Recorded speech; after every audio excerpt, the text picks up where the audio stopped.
بسم اللہ الرحمن الرحیم۔ السلام علیکم۔ آپ دیکھ رہے ہیں یوٹیوب چینل عام سی باتیں۔ مریم نواز کا سافٹ ویئر اپ ڈیٹ ہو گیا ہے۔ تحریک لبیک کا پی ٹی آئی کو بڑا سرپرائز۔ اس ویڈیو میں ہم اسی کے متعلق بات کریں گے۔ ناظرین کرام، ابھی 1 سال نہیں گزرا جب مریم نواز صاحبہ اور نواز شریف صاحب اپنی ہر تقریر میں یہ الزام لگایا کرتے تھے کہ آرمی چیف جنرل باجوہ صاحب اور اس وقت کے ISI چیف فیض حمید صاحب نے عمران خان صاحب کو الیکشن چرا کر دیے ہیں، اور مریم نواز صاحبہ تو یہاں تک کہا کرتی تھی کہ عمران خان صاحب، ہمارا مقابلہ آپ سے نہیں ہے بلکہ ہمارا مقابلہ ان سے ہے جو آپ کو لے کر آئے ہیں۔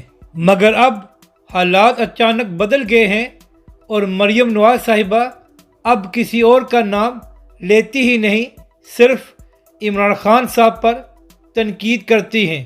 آج مریم نواز صاحبہ اور حمزہ شہباز صاحب ایک پریس کانفرنس کر رہے تھے، تو وہاں پر ایک صحافی نے مریم نواز صاحبہ سے یہ سوال کیا کہ نواز شریف صاحب تو آرمی چیف جنرل باجوہ صاحب اور اس وقت کے ISI چیف فیض حمید صاحب پر الزام لگایا کرتے تھے کہ انہوں نے عمران خان صاحب کو الیکشن چرا کر دیے ہیں، تو کیا نواز شریف صاحب اب بھی اپنی اس بات پر قائم ہیں؟ تو اس سوال کا جواب دینے کی بجائے مریم نواز صاحبہ نے کہا کہ اگلا سوال کریں، یعنی کہ پوری نون لیگ کی طرح مریم نواز صاحبہ کا بھی سافٹ ویئر اپ ڈیٹ ہو گیا ہے اور ان کو سمجھ آ گئی ہے کہ اپنے آرمی چیف پر تنقید نہیں کرنی چاہیے۔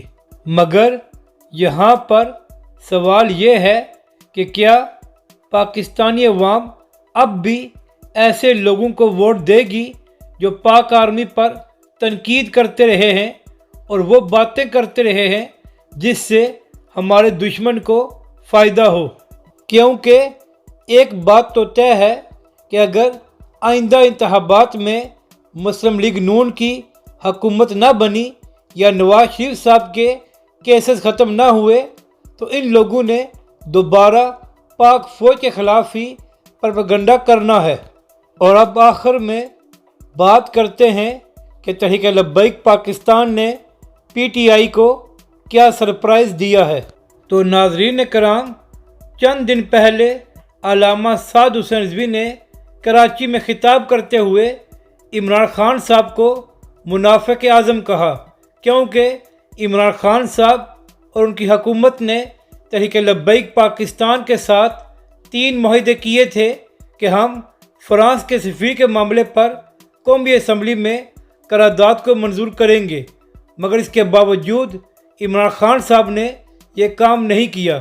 تو اس وجہ سے تحریک لبیک کے سربراہ علامہ سعد حسین رضوی نے عمران خان صاحب کو منافق اعظم کہا۔ علامہ سعد حسین رضوی کے اس بیان کے بعد تحریک انصاف کے کارکنوں نے سوشل میڈیا پر تحریک لبیک کے خلاف ایک محاذ بنا لیا اور علامہ سعد حسین رضوی کو تنقید کا نشانہ بنایا۔ تو PTI کی اس تنقید کا جواب دیتے ہوئے کل تحریک لبیک پاکستان نے ٹویٹر پر ایک ٹرینڈ کیا جس کا نام تھا بدعہد، منافق اور جھوٹی حکومت، اور اب تک اس ہیش ٹیگ کے ساتھ 2,48,000 ٹویٹس ہو چکے ہیں، یعنی کہ تحریک لبیک پاکستان نے ایک بار پھر سوشل میڈیا پر PTI کو بڑا سرپرائز دیا ہے۔